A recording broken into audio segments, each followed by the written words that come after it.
This week on Christian World News, it's the story of how the Old Testament was created and preserved. CBN Films' Oracles of God. Today, we'll travel through more than 2,000 years of history and unlock the keys to a biblical treasure hunt by unraveling the secrets of the Copper Scroll. And we'll see ancient ashes come to life and find new answers to the mystery of the Dead Sea Scrolls and talk with the documentary's creator.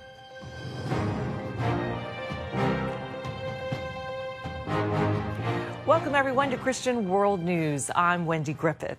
Well, the Bible is the most influential book in history, but how did it come to be?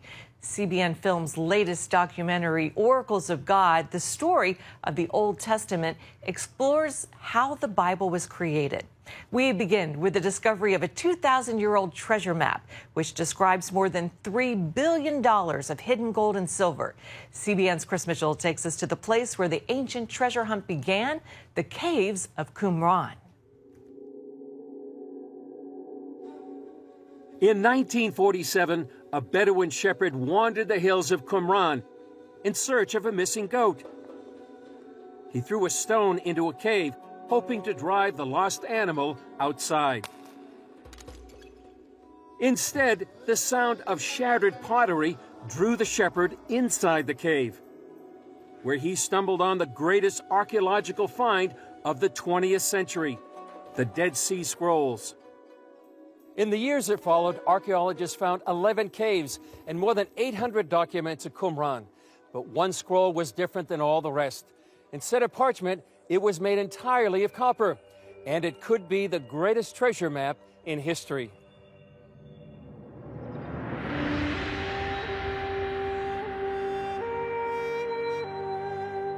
The Copper Scroll describes a cache of gold and silver vessels buried in more than 60 locations throughout Israel.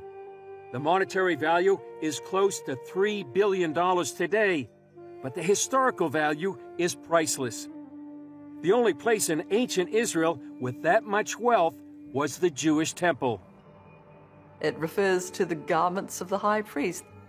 The amount of treasure that is buried is massive, and it's more than any one person could have. It's more than even a community could have.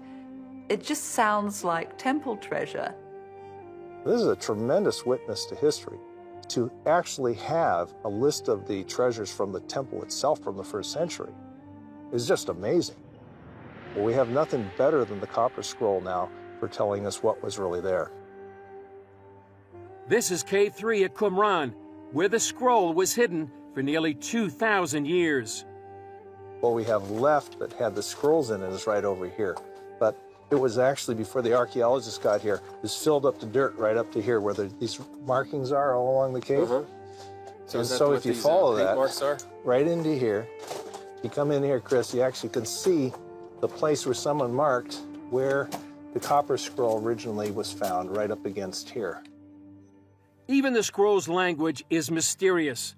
Most experts date the copper to between 25 and 75 AD, but the author wrote in a rabbinic style of Hebrew that doesn't match the rest of the Dead Sea Scrolls and wasn't widely used in the first century. Adding to the puzzle is a series of random Greek letters.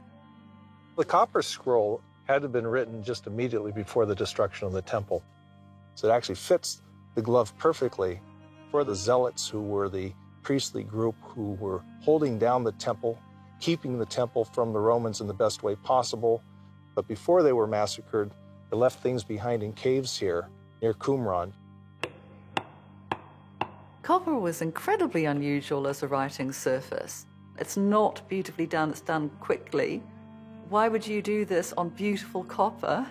The only reason to write on copper is you're thinking of long preservation, because copper can withstand fires. Some of the hiding places listed in the scroll are easy to find on a modern map, like Jericho, the Valley of Achor, and Mount Gerizim.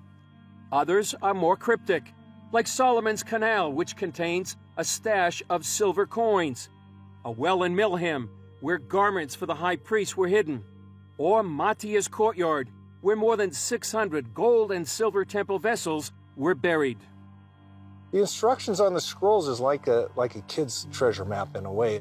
They're talking about caves, they're talking about tombs, they're talking about aqueducts and pools and other things that were known to them at the time, probably with aliases of names applied to these places so that only those people who were part of the inner circle would know where to go, how many steps to go away, and where to dig and find the temple treasure that was buried in that spot. It assumes that whoever is finding the scroll will have some awareness of places that have long been forgotten. That's our problem. So what happened to the treasure?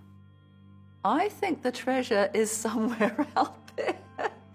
Somewhere. Maybe most of it has been found at different times by opportunists. But Fawn argues that anyone looking for it today is about 2,000 years too late. In my mind, most, if not all of these, were actually found by the Romans under the point of the sword.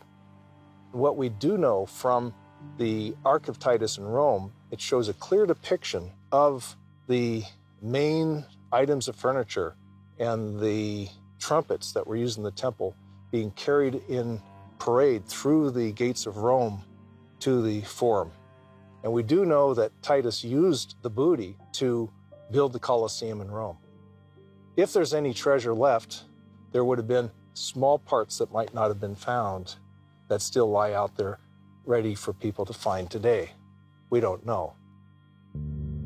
The scroll's last line hints at an even greater treasure, still undiscovered. What's interesting is that there were actually 2 treasure maps that were made. Here's line 64 of the scroll. In a dry well at Kulit, a copy of this document with its explanation and an inventory of each and everything. The location of Kulit is unknown, and today it's become a modern-day El Dorado for archaeologists and treasure hunters. The way I would read it, it's very much around Jericho. Not around Jerusalem, but around Jericho, perhaps as far south as Qumran. The directions on the scroll may be a mystery, but the purpose of its writers is clear. They're writing for the future, hoping that people will still have some continuity. They will eventually be able to find this copper scroll and reconstitute life in Judea with the temple at its focus. It's a document of hope. Fascinating. Well, up next, bringing ashes back to life. We go behind the scenes of the fascinating discovery and restoration of the Engedi Scroll. Stay tuned.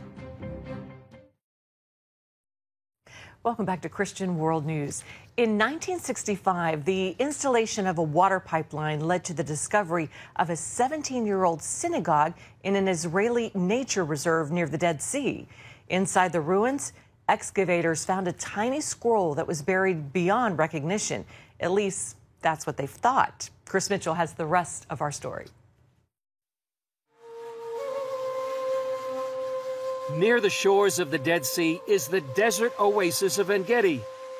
In the Bible, it's the hiding place of David and a place of inspiration for Solomon. To the north is Qumran, where the Dead Sea Scrolls were discovered. And to the south, the ruins of Herod's fortress at Masada. Today, En-Gedi is a nature reserve, one of Israel's most beautiful national parks, and the site of an extraordinary archaeological discovery.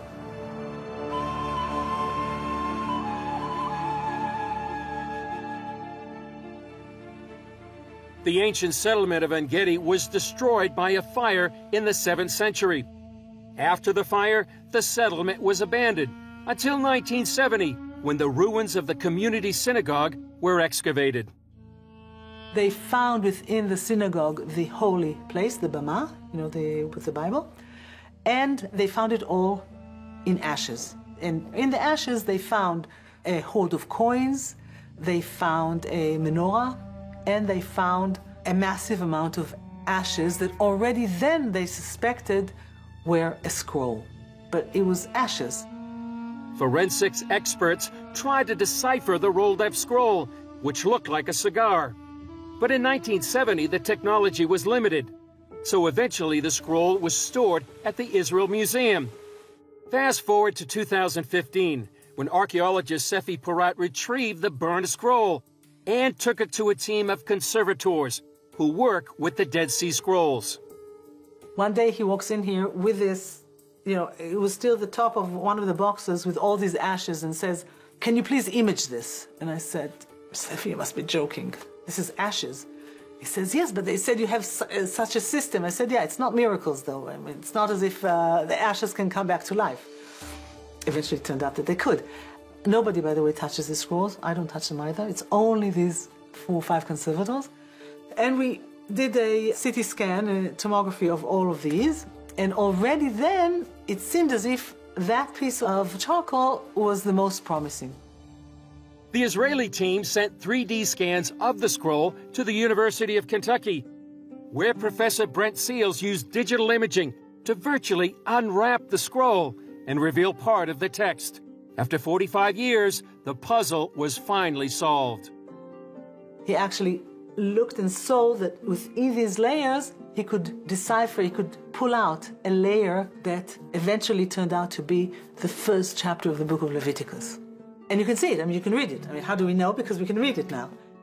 It was amazing. To me, everything is kind of symbolic. And I remember the day that we realized that this is, the book of Leviticus. It was like, we looked at the computer and we said, unbelievable. And I wrote to Brent Seals, "You won't believe what you've deciphered, what you've uncovered." The En-Gedi scroll is the second oldest biblical scroll to be discovered, and the oldest ever to be found inside a synagogue. This scroll was carbon dated, remember, to the 3rd, 4th century. Why did this work? Because the ink that the En-Gedi scroll was written with probably has iron in it.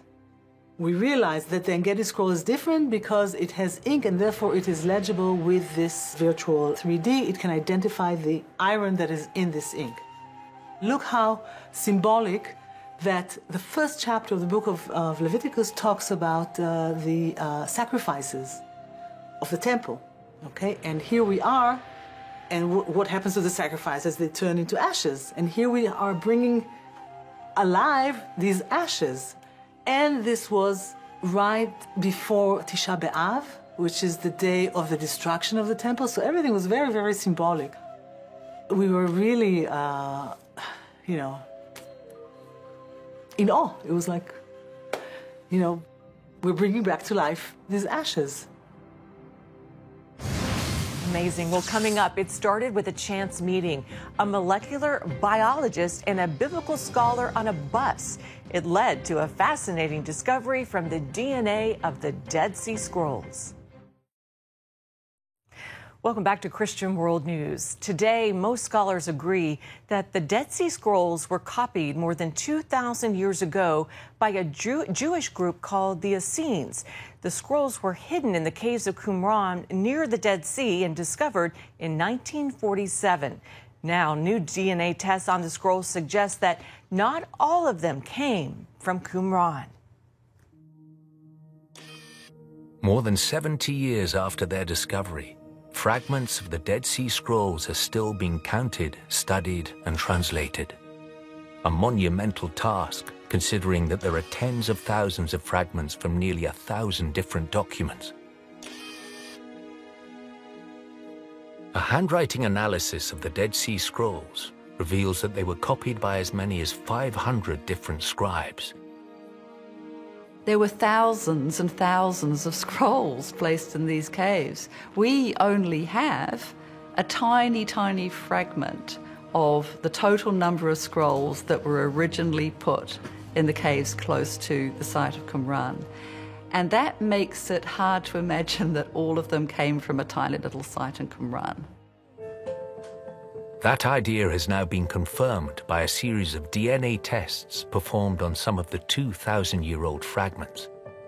It all started in 2012, when a molecular biologist and a biblical scholar met on a bus.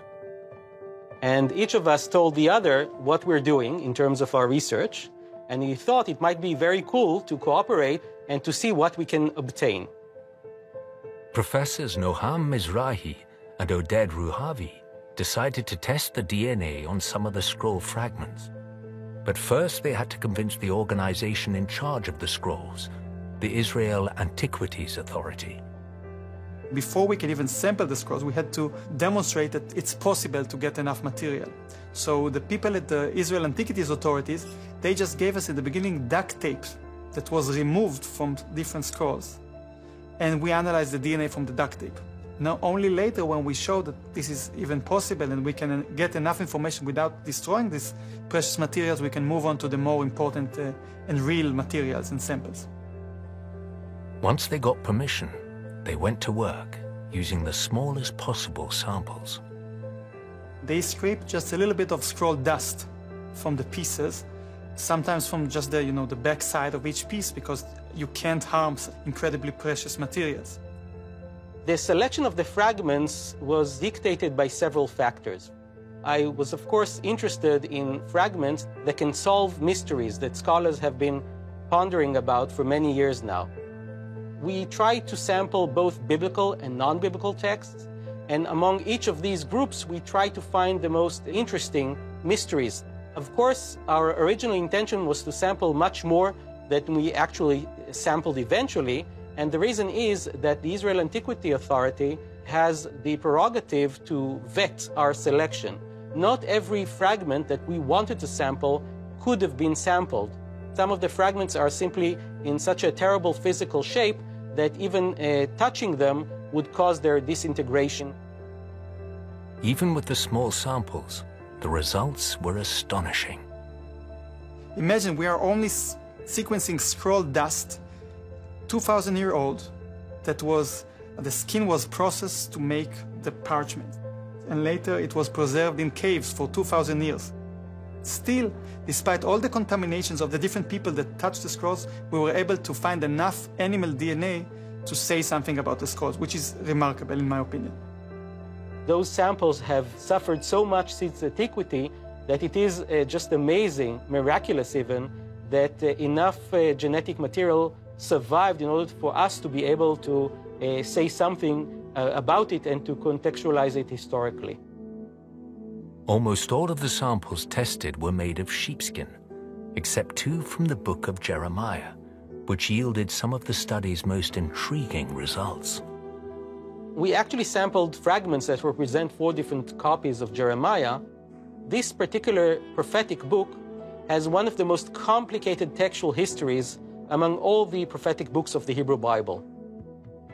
The 4 Jeremiah scrolls represent 3 different versions of the book. A longer version, based on the Masoretic text that's in most modern Bible translations today. A shorter version, based on the Greek Septuagint. And a 3rd version of the book that was somewhere in the middle. Which means that the people there in Qumran held at the same time different versions of the book. And unlike today, where we have the exact same version, all of us, they were open to different versions and to different interpretations. But what surprised the team most was not the text, but what it was written on. Originally, these different pieces were thought to come from the same scroll. However, we were very much surprised to find that 2 of the scrolls pieces were written on sheepskin, while 2 were written on cow hide. Since cows need grass and water, they could not have survived in the desert near Qumran, which means that at least 2 of the copies of Jeremiah came from somewhere else. We can't say for sure that a particular scroll was written in Qumran, but we can say with a fair amount of confidence that some pieces, samples, came from outside of Qumran. And we learned that the texts that were common in Qumran were also popular outside of Qumran. It takes a lot of time, lots of effort to write a scroll. And they suggested that perhaps originally the scrolls came from the library of the temple in Jerusalem, and before the Roman conquest or the Jewish revolt, they were moved to be hiding here in the caves. So I think that we solved some mysteries, we uncovered some new mysteries, and most importantly, we discovered that we still have much to learn and new mysteries to uncover. We have a few other mysteries that we would like to solve, We have a long wish list, and we will see how much of that wish list we will manage to obtain in the years to come. And when we come back, we'll hear from the creator of the documentary Oracles of God. Stay with us. Some question how the words of the Bible could be so carefully preserved over thousands of years.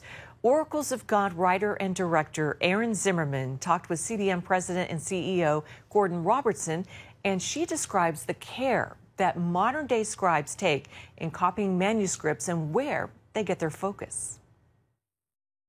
And so I said to this calligrapher and to the scribe, how do you not mess up? Because they couldn't have more than 3 mistakes on any scroll, and you had to be able to fix those mistakes. And if you couldn't, you had to bury the scroll and start over. I said, how did you do it? And he said, for me, when I'm sitting here writing this, and say I'm writing the letter Aleph, which is the Hebrew word for sort of an A, he said, that is the only thing on my mind. I'm not thinking about what I'm going to do later. I'm not thinking about what I'm going to eat, who I'm going to see. I am thinking about an Aleph, and that is my purpose in life right now, is to write that Aleph. And I believe he's taking that from history, from these same scribes for thousands of years, had that kind of focus. And the name of God was very sacred to them. Now, for us, we'll say it's sacred to us too, but, you know, in an emergency, sometimes we'll let fly, oh my, you know, whatever. These people took the name of God so seriously that when they were writing, they left spaces for his name, blank spaces. And then when it was time to write his name, the scribe would go out, wash in the mikvot, completely immerse himself in water, come back up, put on a new garment, get a new pen, and he would have to stand in front of his scroll and he would say, announce to the room, I'm now writing the name of God. And then he would have to say every character as he's writing it. Yud, Hey, Vav, Hey. They couldn't say it, but they could spell it. And that is the great care and excellence with which they treated the name of God. So fascinating. Well, if you'd like to watch the documentary about the making of the Old Testament, you can find out how at cbn.com/oracles of God. Well, until next week, from all of us here at Christian World News, thanks for joining us. Goodbye. And as always, God bless you.